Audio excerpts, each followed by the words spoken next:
C'est officiel, Zhuzhong, le rover envoyé par la sonde spatiale chinoise Tianwen-1, a atterri dans la région d'Utopia Planitia sur Mars. Les Chinois sont donc très heureux et ils ont donc le droit de se féliciter car la mission est non seulement extraordinaire mais aussi très dure.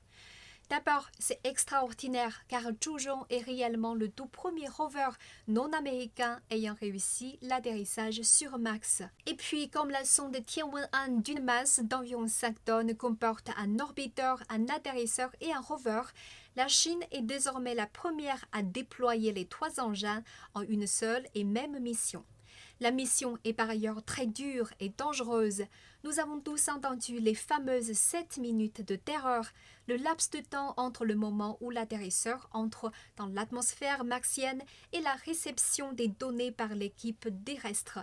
Mais en raison d'une technique d'atterrissage différente des sondes américaines, la sonde chinoise Tianwen-1 a survécu à près de 9 minutes de terreur.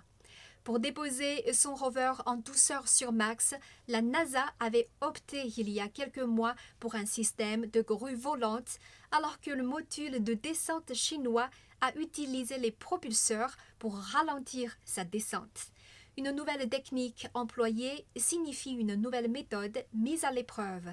Il ne faut pas oublier que depuis la toute première mission d'exploration sur Mars, seulement la moitié environ des tentatives ont réussi.